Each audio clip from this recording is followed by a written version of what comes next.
Had quite a few storms yesterday around about, but I don't think that we got anything too severe around here. Just a lot of noise, thunder and lightning, and a lot of rain. How much did y'all get? Anybody?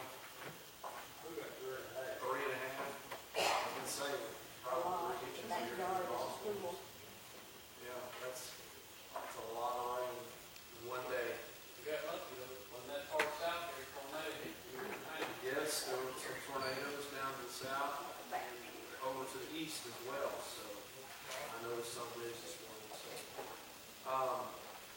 we are studying in 2 Timothy chapter 3 this morning, in verses 1 through 9. 2 Timothy 3, 1 through 9. We're going to pick up at verse 4 and 5 today. And we may get into the next section starting in verses 10 through 17. We'll see what happens.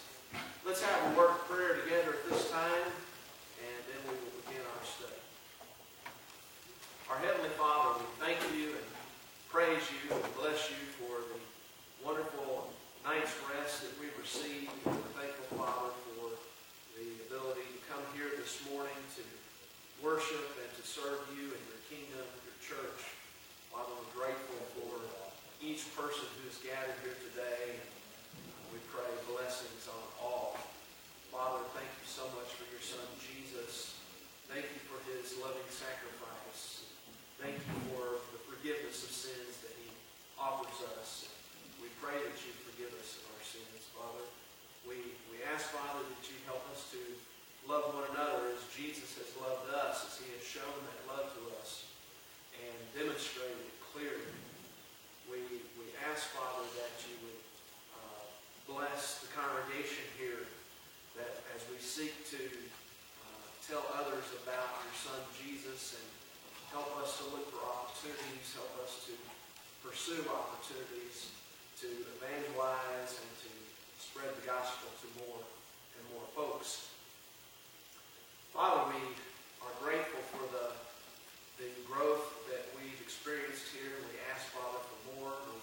We ask that you'd help us to manage the growth and to help us to do well with getting along with each other as we have different projects from time to time. Father, we are grateful for your word and for the guidance it gives us, that it helps us to see your truth and how you want us to live. And we pray, Father, that we would submit to your will and live in a way that is pleasing unto you, and live in a way that helps us to grow closer and love one another more and more every day. We ask, Father, your blessings upon those who have been disturbed by the storms yesterday, and we know that there are many without power and some perhaps who have been injured. We ask, Father, that you help them to endure the difficulties and to recover if it be thy will. And we pray, Father, that you bless any and all who have lost lives. We ask a blessing, Father, upon our mourners here and those who have passed recently. We pray, Father, for their families, and we pray that you would bless them and that they would look to you for true comfort and love and strength in this time of their great loss. Father, thank you for the healing that you provide us, and we pray that you would help us to heal more and more every day from all the troubles that come our way in life. Father, we pray that you would be with our nation and help us to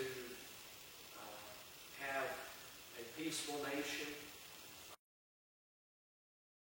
Help us, Father, to settle things amicably and to seek your guidance and your will so that our leaders may really follow your truth of your word as they seek to lead the nation. And bless all of our office holders, whether they be local or state or federal, and help them, Father, to do your will. We ask, Father, your blessings upon our Bible class hour at this time, and help us to study and learn and grow, that we can truly be your children. In Jesus' name we ask these things. Amen.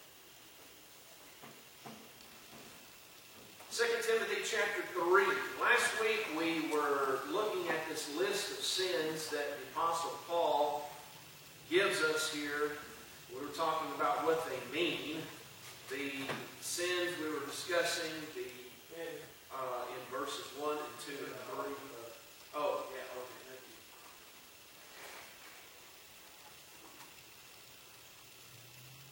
you. Thanks for the reminder. I got distracted and forgot about it. I appreciate that. But this list of sins that is listed here, we were talking about what they mean.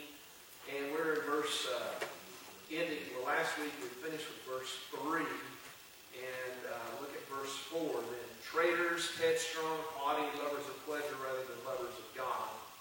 Traitors, somebody who stabs you in the back. Somebody who tells you one thing to your face and then turns around and does something completely opposite of that. Headstrong. There's several words in this section that relate to the sin of pride, and we see that there's several things that come from that. Of course, pride is the root sin in that everything sort of originates out of the self and the ego. But several things are kind of characteristic of pride, such as headstrong. A person who is proud is headstrong. Haughty. There's another sort of proud attitude that is talked about here. Headstrong, of course, means you're not willing to listen to anyone else or to change. You're going to do things your own way, and you're going to keep your own counsel. Of course, the Bible says that we should not do that. Trust in the Lord with all your heart, and lean not to your own understanding. In all your ways acknowledge Him, and He shall direct your paths. Be not wise in your own eyes. Depart from evil and embrace the good. So, Proverbs 3, 5 through 7. So, be not wise in your own eyes. But the headstrong person is wise in his own eyes. And that's the problem with being headstrong. Haughtiness, that's, of course, kind of looking down on other people, thinking that you are better than other people, and comparing yourself to other people in a way that gives you a favorable outcome, so that sort of self-justifies this sort of comparison. Haughtiness. A haughty person is, one the Bible talks about in the New Testament as having a specific look. You can tell a haughty person because, they kind of look down on everybody else. They have their nose kind of in the air. They're kind of looking down, judging, that sort of thing. Haughty. Lovers of pleasure rather than lovers of God. And, of course, this has to do with the carnal nature of the body and giving the body what it desires carnally without any kind of restrictions. Now, I think we all appreciate pleasure in as much as we can experience it. I take great pleasure when I eat a good meal, for example. I take pleasure when I watch a football game, maybe, or something like that. There's certainly nothing wrong with that. But when you become someone who is obsessed with providing yourself pleasure all the time, well, that's an issue. That's a problem. Because that's not what we're here for, to pleasure ourselves all the time.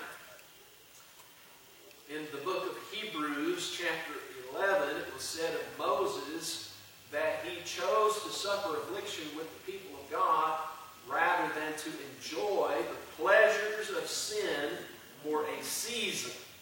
And so that's the choice that we have. We can suffer afflictions with the people of God, or we can choose to enjoy the pleasures of sin. And sin is pleasurable. A lot of people take great pleasure in sin. There's a tremendous amount of pleasure in doing drugs, from what I understand. I've never done drugs, and I hope I never will do drugs. But there's tremendous amount of pleasure in that. So there's pleasure in sin. But sin is a trap. And it causes us to think that this can go on forever. And the truth of the matter is that it will not. And also, the truth of the matter is that sin ultimately, it always demands more and more of you. And so the Bible teaches us that there are certain things that we may enjoy, but that those things are to be enjoyed within the restrictions that God gave them. And so it's not wrong to have pleasure of one sort or another, but it is wrong to be lovers of pleasure in the sense that we are pursuing that in an unrestricted way. And you know, so many people will follow that kind of lifestyle today. That's all they do, is pursue pleasure in an unrestricted way. Lovers of pleasure rather than lovers of God. Again, here is the contrast. You have those who are lovers of pleasure, and their love of pleasure pushes out love of God. So how does that manifest itself today?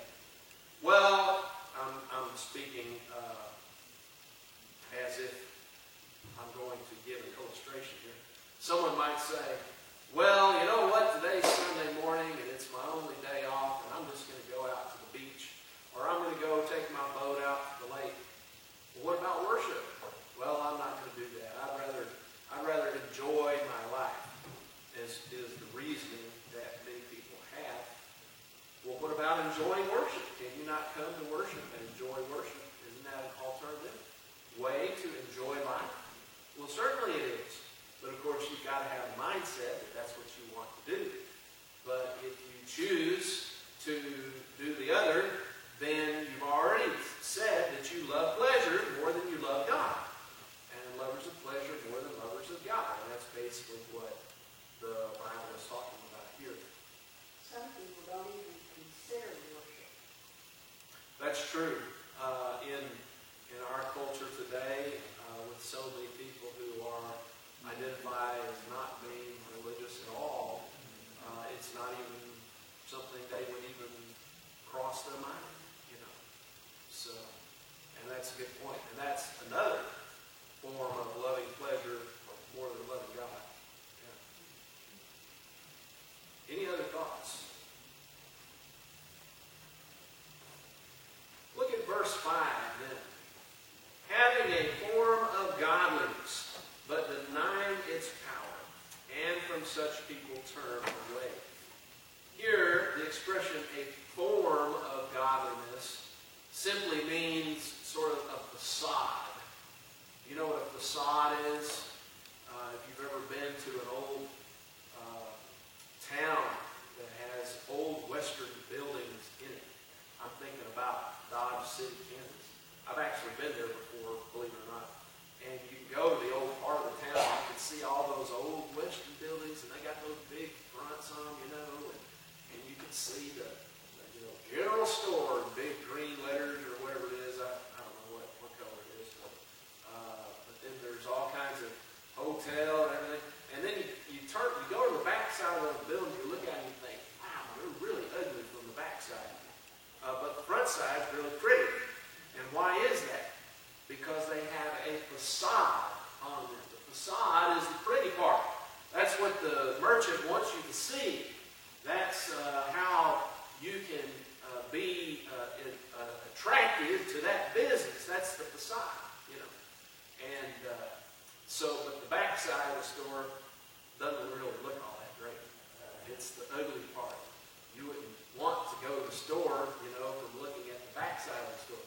I guess the same thing is true today. If you ever driven around behind, you know, like gone over to Texarkana and driven right in front of the various different stores over there by the movie theater, and look at all the different names of the stores and the brands and the marketing and all the stuff that's in the windows. And then you drive around behind the store, and what do you get? A bunch of old trash bins and things like that. Not very pretty in the back side of the store. So they don't put any parking back there, because they don't want people to park behind them. Anyway, so, because they would want to go in the store if that was the case. Anyway, so, but the facade, and that's what this sort of person is. They have a form of godliness. In other words, they can show you, you look at the outside of them, you look at the externals, and wow, man, that person looks so holy and so pure and so godly, And you think, well, what a wonderful person that is, just judging from the external perspective and never really talking to the person and never really thinking, digging deep with that person to think about their life and how they're living their life. But instead, on the inside, it's like Jesus described the Pharisees as being, they wash the outside of the cup, but on the inside, the cup is really dirty. He called them whitened sepulchres, right? They paint the outside of the tombs and make them look beautiful. But on the inside are what? Dead men's bones. Uncleanness is what that references to when Jesus said that. So that's hypocrisy, of course, and that's what Paul is talking about here.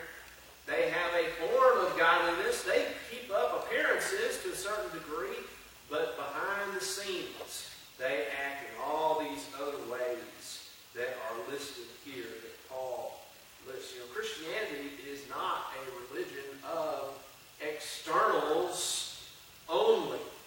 It's a religion of the heart. There are some religions in this world that are religions that are just externals only. Islam is like that. Ray, we're here. He spent a tremendous amount of time over in Egypt when he was working full time. And he would tell you story after story after story about how the Muslims are very keen on performing the externals, but doesn't matter what their heart is like. They can think any way they want. They can say anything they want about other people, that kind of thing, because that's not a religion of the heart. It's just a religion of externals. It's a merit-based religion. That's what a merit-based religion is.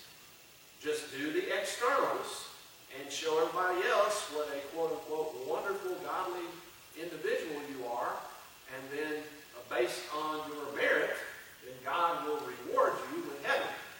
But Christianity is not like that. Christianity says, no. The externals are not all of it. Yes, there's some external things that we are required to do.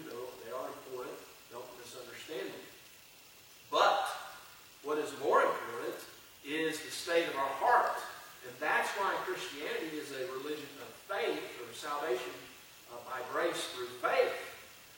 Because it's the state of one's heart that is important.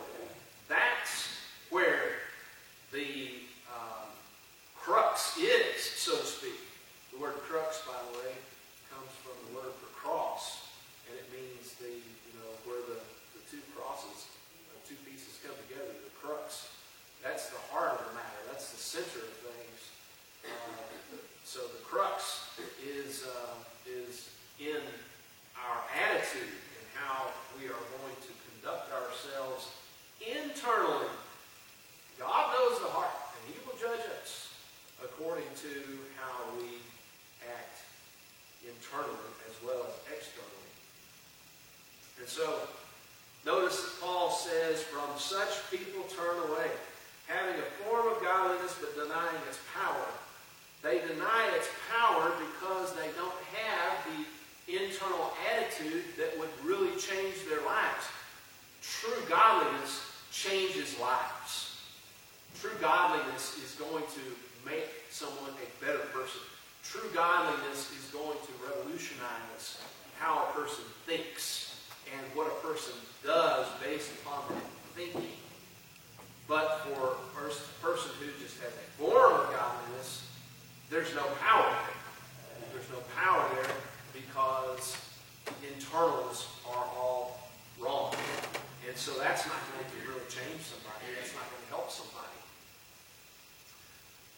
such people turn away. And why is that? Because they will lead us down the primrose path and tell us everything that we want to hear, and then not do anything about that. There's so many scams that come through email today. And it's, I use Yahoo Mail. I know some people I use Gmail too. But if you ever go to your spam box and click on that, you're going to see a whole bunch of nonsense that is people trying to separate you and your money, more or less, by accusing you of all kinds of things or setting you up to give them money. And sometimes it works. That's why they do that. In one case years ago, where there was a lady who was a member of the church, and I'm not going to bring up the names or anything of the circumstances, but it was national news. But the lady was a member of the church, and she had been deceived by someone trying to scam her, and she had sent thousands and thousands of dollars to this person, who promised in return that he was going to take that money and invest it and then send back, so much. And of course, that did not happen. And so there was a problem. But anyway, that kind of thing, and telephone calls all the time, trying to scam people. Turn away from such people. Block that phone number. Delete that email. Put it in the spam box. Whatever. I have to go through and delete emails all the time. But people who are in our, around us in physical contact as well, there's people like that in the community. And we need to be very wary of those kinds of people. I hate to say it, but a lot of politicians are like this. They'll tell you exactly what you want to hear and then do something completely different, when you're not looking at them. So from such people, turn away. We're not to have close relationships with those people.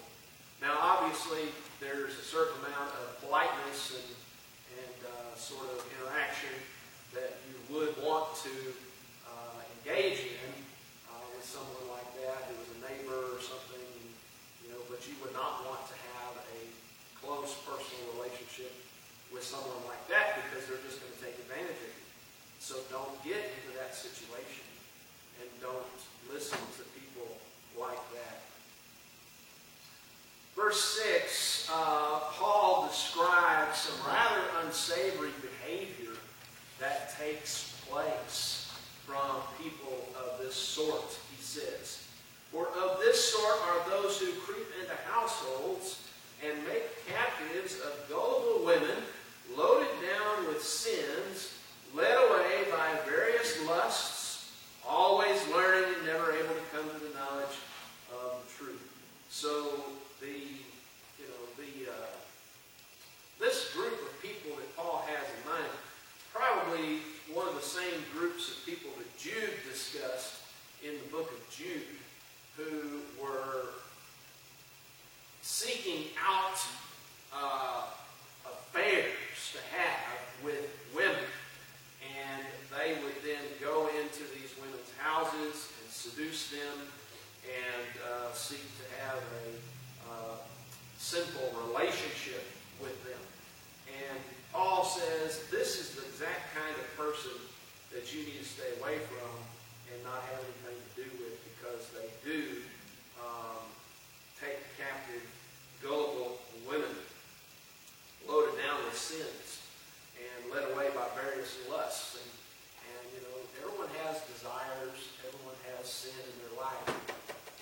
Our sin can make us susceptible to this kind of behavior. I remember years ago, there was a woman that a widow lady that my dad and I took care of, and she had a house that was on a pier and beam foundation. I don't know if you remember the old pier and beam foundation houses. Some of you may have them, I don't know. But occasionally there would be problems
So that's the kind of thing that Paul is discussing here. Make captives of global women. Always learning and never able to come to the knowledge of the truth. These individuals don't want to come to the knowledge of the truth. Oh yes, they're always learning. They're going to be those who display a tremendous amount of knowledge. And they're going to impress you with their knowledge, you know. They're going to come up and start talking about things, and you're going to think, wow, this person really knows a lot about this topic or this subject or whatever it might be. But they don't have a knowledge of the truth. What truth is Paul discussing here? The application of Christianity to our heart. That's what he's discussing. And so they don't have the knowledge of the truth. They're simply trying to survive. They're simply trying to get as much from others as they can possibly get and give as little in return. And that's the survival mentality. And that type of mentality is antithetical to Christianity, because Christianity is about giving. It's more blessed to give than to receive, Jesus said. And so in doing that, we're not worried about survival per se. We're going to let God take care of us. We're going to let God provide all of our needs, like Paul tells us to do in the book of Philippians. And we're going to trust in Him to provide. So, but these types of people that Paul is discussing here, they are manipulators. They seek to, they're trying to, in their mind, they're just trying to survive and take as much as they can from others and give as little from themselves as possible. So they're always learning, yet never able to come to the knowledge of the truth, because a knowledge of the truth would entail their giving up their lifestyle that they practice, the manner of life that they're living. They would have to give that up in order to come to the knowledge of the truth. And they're not going to do that, because they think that if they do that, then that would kill them. You know, that's how much fear that they have within their lives. Always learning and never able to come to the knowledge of the truth. Now, Paul gives us a couple of examples of these individuals in the Old Testament. He says, now, as Jannes and Jambres resisted Moses, so do these also resist the truth. Men of corrupt minds disapproved concerning the faith. So Jannes and Jambres, Paul names those two magicians in the Old Testament who came out at Pharaoh's command and resisted Moses by throwing down, their staffs too and turning them into snakes. And then, of course, Moses' staff that he threw down and turned into a serpent, swallowed up their staff. But this was the names of those Egyptian magicians, and they were resisting the truth. And that's what Paul compares this type of mindset to. You see, it's not just not knowing enough. That's not the problem here. These individuals know a lot. They're always learning. They don't come to the knowledge of the truth because they resist the truth. They're always fighting against it. Their lifestyle is different from the lifestyle that God wants us to live. I find quite a few people that are extremely well versed in the Bible, and it's really hard to discuss with them because their heart's not. They've got the brain for it, but they won't allow their heart open to the Word. So when you're discussing the Word with them, they can counter you sentence for sentence all the way through, and be with you or against you and show you stuff faster than you can think of it.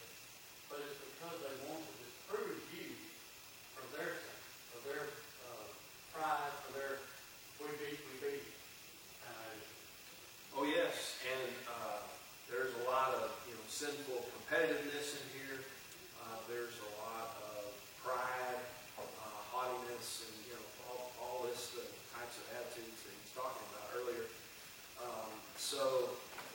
resist the truth. And they don't really want the truth, because that would mean they would have to change the way they live their life. And they don't want to change the way they live their life. They like the way they live their life. And so, as far as religion is concerned, that's just an external for them, a way to go along, to get along with other people, and make it look like they appear to be something that they really are not. And when they are confronted with the truth of the gospel, that they need to change, they're going to resist that. And as Paul says, they are men of corrupt minds. Their minds are corrupt. That's the problem. That's the problem. Their thinking is wrong. But they're not going to admit that, you know. Because why? Because they're headstrong, as he said earlier. And headstrong means I'm right, and nobody else is going to tell me I'm not, regardless of what they think. And so headstrong is one of the traits of these individuals. They have corrupt minds, disapproved concerning the faith. And so they are not approved. The faith condemns them. The faith shows that their life is a lie. They're disapproved concerning the faith. Verse 9, it says, "But they will progress no further, for their folly will be manifest to all, as theirs also was." Remember what Moses said to the children of Israel one time, or was it Joshua? "Be sure your sins will find you out." Right? And so there are things that you think you do, sinful things, that these people think they do in private, that they think they're going to get away with, and they're not going to get away with it. Their sins will find them out, and their folly will be manifested to all, as Jannes and Jambres was eventually. And what will happen? At that point, they'll be exposed for who they really are, and no longer will people put up with their foolishness and with their nonsense. When you know that somebody has scammed you of something, well then what is your reaction to that? Well, I'm not going to have anything to do with him anymore. I'm going to tell all my friends not to have anything to do with him, right? And that's exactly the kind of reaction that Paul was talking about here. Eventually, their matters will be publicized. And it will be well known exactly what kind of person they are. Any questions or comments? I was doing construction, working on houses, people. If the first thing the guy says when you come to your house is, "I'm a good Christian man and I'll treat you right," that's usually the first man you need to leave your house. Okay. Because that was an instant telltale that he was trying to fool you, because his actions weren't going to back up what he just said.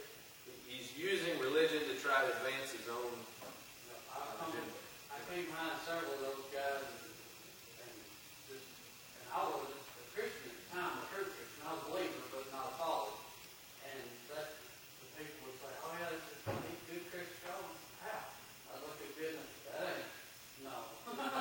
This man fixing to make a lot of money off of it, and I don't know what he's going to do with it, but he ain't treating you right for sure. And it was never failed. The guys would throw up, "I'm a good Christian man. I'll treat you right." And you could look at their paperwork, and there was no friend of anybody. I got you. Any other thoughts, comments?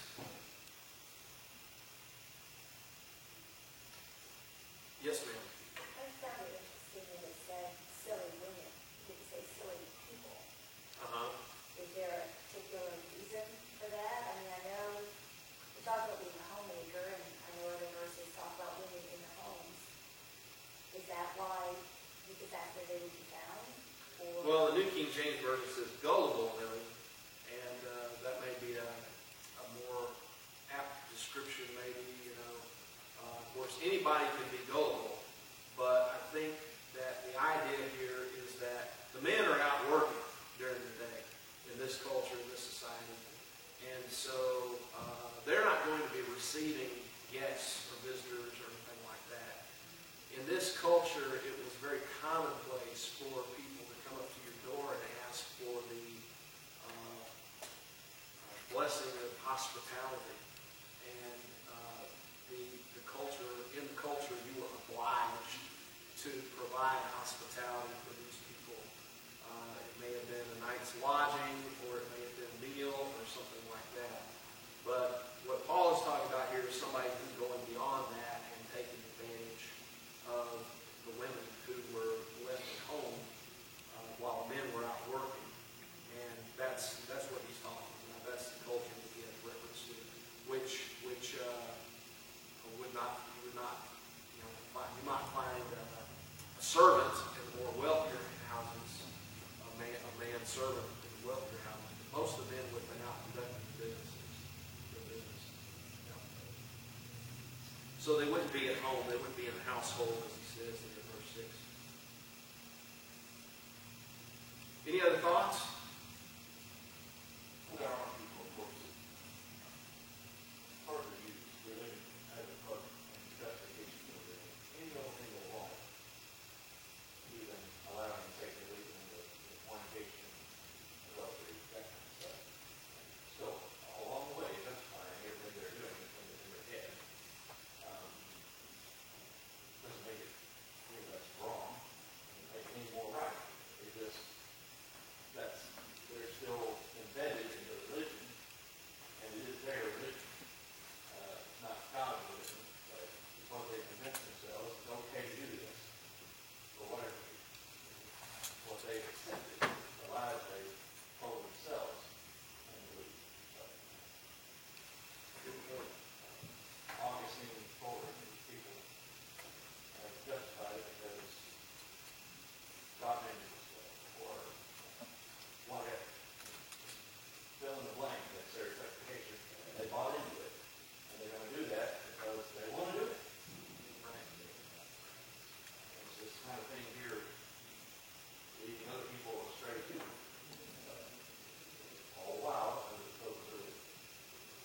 Right. It reminds me of that song that was back, I think it's popular back in the 70s. I can't remember the name of the artist, maybe you can remember. Somebody's knocking, should I let him in? Lord, it's the devil, would you look at him? And then she goes on to talk about how she never dreamed that he'd have blue eyes and blue jeans, you know. And that's the sort of the picture that Paul is painting here. These people look very attractive on the outside, but inwardly they are rotten.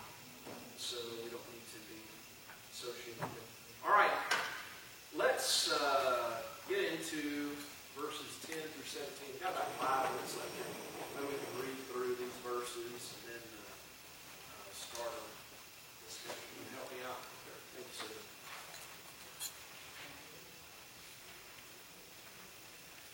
All right, so 10 through 17, 2 Timothy chapter 3, verses 10 through 17. Paul is going to shift the focus away from these sinful individuals, and he's going to shift the focus back to Timothy and his faithfulness. And so look what he says in verse 10. But you have carefully followed my doctrine, manner of life, purpose, faith, long-suffering, love, perseverance, persecutions, afflictions, which happened to me at Antioch, at Iconium, at Lystra, what persecutions I endured. So Paul then turns away from this list of sins, and he commends Timothy that he is not one of these people. You know, sometimes when you read through these lists of sins like this, you start to feel like, well, am I doing this? Am I guilty of all these things? And do I, am I this kind of person? And you may start to feel guilty when you shouldn't feel guilty. And maybe Timothy sort of had that mindset, I don't know. But Paul made it clear here in verses 10 and 11 that Timothy was not of this same type of caliber of people that Paul describes in verses 1 through 9. Instead, Timothy has done what? He has carefully followed the doctrine, the manner of life, purpose, faith, long-suffering, love, perseverance,